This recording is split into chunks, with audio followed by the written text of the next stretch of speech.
Hello student, welcome to Pramod study knowledge. Student, इस video में हम सब क्लास 12 के सामान्य हिंदी का पेपर जो यूपी बोर्ड द्वारा जारी है प्यारे बच्चों यूपी बोर्ड द्वारा ऑफिशियल मॉडल पेपर है। आज की इस वीडियो में इस पेपर का प्यारे बच्चों पूरा हल करेंगे इसी वीडियो में, और इसका PDF में भी मैं आपको बता दूंगा कहाँ पर मिलेगा। प्यारे बच्चों, वीडियो को शुरू से अंत तक जरूर देखिएगा। ये एक ऐसा पेपर है स्टूडेंट जो आप सभी के बोर्ड एग्जाम में सेम इसी पैटर्न पर सेम ऐसा ही पेपर आप सभी के बोर्ड एग्जाम 2026 में आने वाला है। प्यारे बच्चों, आप सभी का जो हिंदी का पेपर है वो 18 फरवरी को सुबह है। ठीक है, तो 18 फरवरी को प्यारे बच्चों यदि आप इस पेपर को हल कर लेते हैं तो मैं इस बात की गारंटी देता हूं कि 18 फरवरी को प्यारे बच्चों आप सभी का इसमें से बहुत ज़्यादा क्वेश्चन आप सभी के बोर्ड एग्जाम में पूछे जाएंगे। ठीक है, तो चलिए पेपर को करते हैं हल। स्टूडेंट, यहाँ पर आप देख सकते हैं कि यूपी बोर्ड द्वारा जारी 2025 यानी 26 का पेपर है। कक्षा 12 सामान्य हिंदी का पेपर है स्टूडेंट। और यहाँ पर आप सभी का जो पूर्णांक होने वाला है स्टूडेंट वो कितना होने वाला है, 100 नंबर का होने वाला है। और यहाँ पर जो आप सभी को समय दिया जाएगा वो 3 घंटे 15 मिनट समय दिया जाएगा। ठीक है, यहाँ पर नोट में लिखा क्या है स्टूडेंट कि प्रारंभ के 15 मिनट विद्यार्थियों को प्रश्न पत्र पढ़ने के लिए निर्धारित है। दूसरा नोट में लिखा है कि इस प्रश्न पत्र में 2 खंड हैं, दोनों खंड के सभी प्रश्नों का उत्तर देना आवश्यक है। ठीक है, यहाँ पर स्टूडेंट खंड क स्टार्ट होता है। ठीक है, खंड क स्टार्ट होता है। खंड क में पहला क्वेश्चन है, यहाँ पर कह रहा है कि निम्न में से भारतेंदु युग पूर्व का लेखक नहीं है। ऑप्शन है यहाँ पर स्टूडेंट, ऑप्शन है लक्ष्मण सिंह, दूसरा है शिव प्रसाद सितारे हिंद, तीसरा है इंसा अल्लाह खां और चौथा है श्रीधर पाठक। तो स्टूडेंट पूर्व भारतेंदु युग के जो लेखक हैं वो श्रीधर पाठक जी नहीं है। ठीक है, तो ये चौथा आंसर क्या है स्टूडेंट, वो सही है। चौथा आंसर क्या है स्टूडेंट, यहाँ पर सही है। ख वाला क्वेश्चन कह रहा है यहाँ पर कि हिंदी का पहला मौलिक उपन्यास कौन सा है। तो स्टूडेंट हिंदी का जो पहला मौलिक उपन्यास है वो परीक्षा गुरु है। ठीक है, और परीक्षा गुरु के जो लेखक है स्टूडेंट वो कौन है, लाला श्रीनिवास दास। कौन है, लाला श्रीनिवास दास हैं। यहाँ पर ग वाला क्वेश्चन कह रहा है कि जयशंकर प्रसाद के समकालीन नाटककार हैं, यानी जयशंकर प्रसाद के समय के नाटककार कौन है। तो स्टूडेंट विष्णु प्रभाकर जी भी क्या है, जयशंकर प्रसाद के समय के ही नाटककार हैं। ठीक है, यहाँ पर घ वाला क्वेश्चन है कि आलोचना के क्षेत्र में सर्वाधिक उल्लेखनीय है। तो स्टूडेंट यहाँ पर जो आचार्य रामचंद्र शुक्ल जी हैं ये क्या किए हैं, बहुत सारी आलोचना का क्या किए हैं, निर्माण किए हैं। ठीक है, जैसे स्टूडेंट जैसे इनकी जो 2-4 मैं बता देता हूँ आपका आलोचना, जैसे त्रिवेणी हो गया। ठीक है, ये त्रिवेणी ये सब क्या है स्टूडेंट, ये सब आचार्य रामचंद्र शुक्ल की क्या है, आलोचना है। ठीक है, यहाँ पर अंग वाला क्वेश्चन करा है कि बद्री नारायण चौधरी प्रेमघन ने संपादित किया है। ऑप्शन है हिंदी प्रदीप, प्रथा, आनंद कंदावनी, सरस्वती। तो स्टूडेंट मैं आप सभी को बता दूं यहाँ पर कि जो हिंदी प्रदीप है इसके जो संपादक हैं वो कौन है स्टूडेंट, बालकृष्ण भट्ट हैं। और यहाँ पर जो सरस्वती है इसके संपादक महावीर प्रसाद द्विवेदी हैं। लेकिन स्टूडेंट यहाँ पर जो तीसरा है आनंद कांदमनी, इसके जो संपादक हैं वो कौन है, बद्री नारायण चौधरी प्रेमघन जी हैं। ठीक है, तो बद्री नारायण प्रेमघन जी किसका संपादक है, आनंद कंदावनी का। ठीक है, यहाँ पर इससे प्रश्न नंबर 2 का क वाला क्वेश्चन करा है कि प्रयोगवाद की विशेषता है। तो स्टूडेंट नवीनता के प्रति आग्रह क्या है, प्रयोगवाद की विशेषता है। ठीक है, यहाँ पर दूसरा क्वेश्चन कर रहा है, दूसरा का ख कर रहा है कि किस युग को जागरण सुधार काल कहा जाता है। तो स्टूडेंट जो भारतेंदु युग है इसे हम लोग इसे क्या कहा जाता है, जागरण सुधार काल कहा जाता है। क्या कहा जाता है, जागरण सुधार काल कहा जाता है। यहाँ पर ग वाला क्वेश्चन है, कह रहा है कि निम्न में से कौन प्रयोगवादी कवि नहीं है। तो स्टूडेंट नागार्जुन जो है प्रयोगवादी कवि है, त्रिलोचन भी क्या है, प्रयोगवादी कवि है, केदारनाथ अग्रवाल जी भी क्या है, प्रयोगवादी कवि हैं। लेकिन इनमें जो नैमित चंद्र जैन है ये प्रयोगवादी कवि नहीं है। तो इसका राइट आंसर चौथा हो जाएगा। प्रश्न नंबर दूसरा का घ कर रहा है कि मैथिली शरद गुप्त किस युग के लेखक हैं। तो स्टूडेंट मैथिली शरद गुप्त एक द्विवेदी युग के लेखक हैं। क्या है, द्विवेदी युग के लेखक हैं। यहाँ पर अंग वाला क्वेश्चन करा है कि महाप्रमाण के नाम से कौन कवि विख्यात है।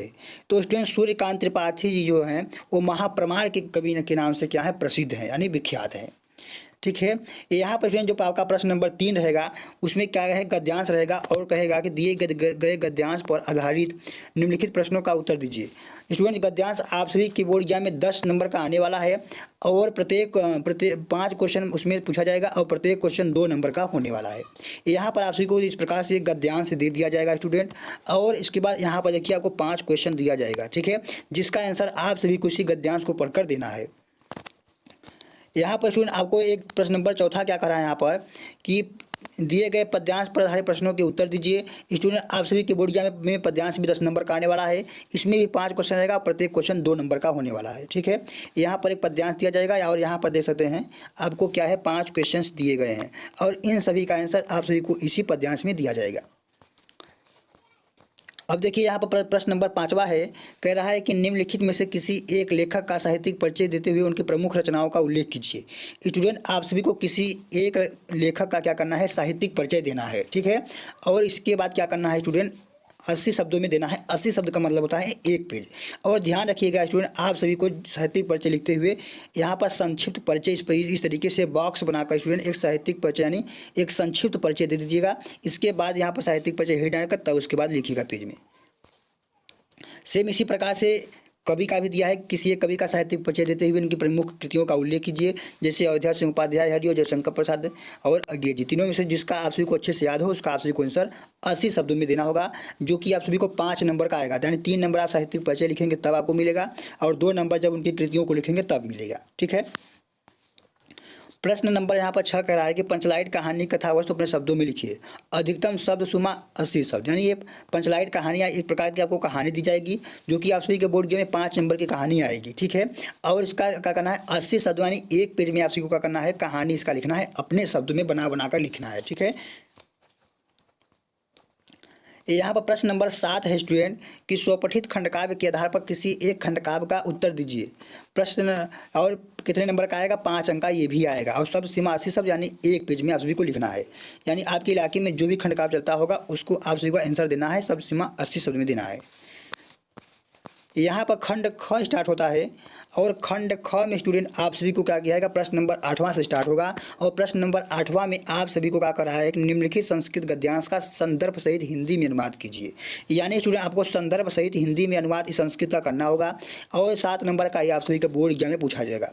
यानी जब आप संदर्भ लिखेंगे तो 2 नंबर मिलेगा और जब इसका आप हिंदी अनुवाद करेंगे तो 5 नंबर मिलेगा। यानी जब दोनों कर देते हैं तो आपको 7 नंबर पूरे मिल जाएंगे। यहाँ पर सेम इसी तरीके से आप सभी को एक श्लोक दिया जाएगा और इस श्लोक का भी आपको संदर्भ लिखना है और क्या करना है, हिंदी में अनुवाद करना होगा, ठीक है। यहाँ पर प्रश्न नंबर 9 कह रहा है कि निम्नलिखित मुहावरों में से किसी एक मुहावरे का अर्थ लिखकर वाक्य में प्रयोग कीजिए, ठीक है। यहाँ देखिए जैसे है सूर्य को दीपक जलाना दिखाना, हवाई किले बनाना, अपना उल्लू सुधा करना, अगर मगर करना।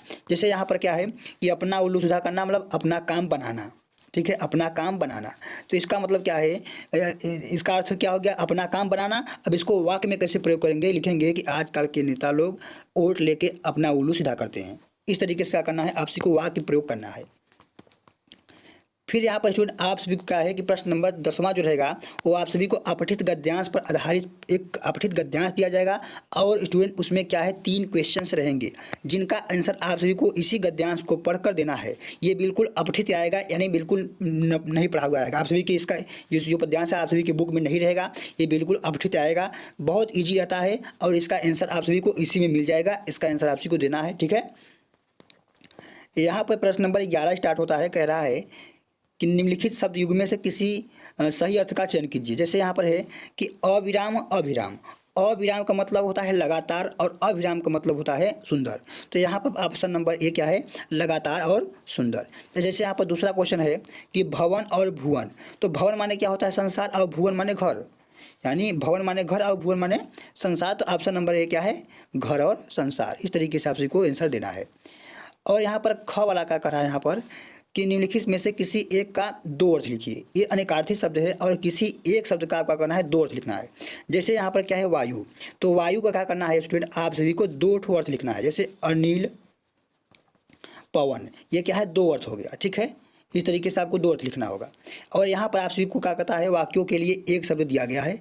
जैसे यहाँ पर पूछा गया है कि कम बोलने वाला को क्या कहते हैं, तो स्टूडेंट कम बोलने वाला को मितभाषी कहते हैं। क्या कहते हैं, कि मितभाषी कहते हैं। दूसरा है कि जो कीचड़ में उत्पन्न होता है, कीचड़ में कौन सा फूल उत्पन्न होता है, तो स्टूडेंट पंकज यानी कमल होता है। ठीक है, यहाँ पर आप सभी को घ दिया जाएगा। स्टूडेंट क्या कहेगा कि निम्नलिखित में से किसी 2 शब्दों को क्या कीजिए, शुद्ध कीजिए, 2 वाक्यों को शुद्ध कीजिए। जैसे यहाँ पर है कि आज मेरा बड़ा भाई आ गया, तो इसको आपको शुद्ध करना है कि आज मेरे बड़े भाई आ गए। ठीक है, अब देखिए तो दूसरा क्या है, अध्यापक ने हमसे निबंध लिखाया, तो नहीं, ऐसे क्या करना है कि अध्यापक जी ने हमसे निबंध लिखवाए। ठीक है, और यहाँ पर देखिए इस तरीके से आप सभी को करना है, वाक्य को शुद्ध करना है। यहाँ पर प्रश्न नंबर जो 12 रहेगा उसमें आप सभी को रस दिया जाएगा, रस छंद अलंकार आप सभी को उसमें दिया जाएगा। ठीक है, यहाँ प्रश्न नंबर जो 13 है स्टूडेंट, आप सभी को यहाँ पर एक पत्र लिखना है। ठीक है, प्रश्न नंबर 13 में पत्र लिखना है, जो कि आपको सभी को 6 नंबर का पत्र आएगा। फिर यहाँ पर स्टूडेंट आपका लास्ट क्वेश्चन प्रश्न नंबर 13 है, कह रहा है कि निम्नलिखित में से किसी विषयों पर अपनी भाषा शैली में निबंध लिखिए। इसमें आप सभी को निबंध लिखना है। जब स्टूडेंट ये पूरे क्या है 9 नंबर का आप सभी का निबंध है, यानी जब आप रूपरेखा बनाते हैं तो आप सभी को 2 नंबर मिलता है, और जब पूरा निबंध लिख देते हैं तो 7 नंबर मिलता है, यानी पूरे 9 नंबर आप सभी को निबंध से मिलने वाले हैं।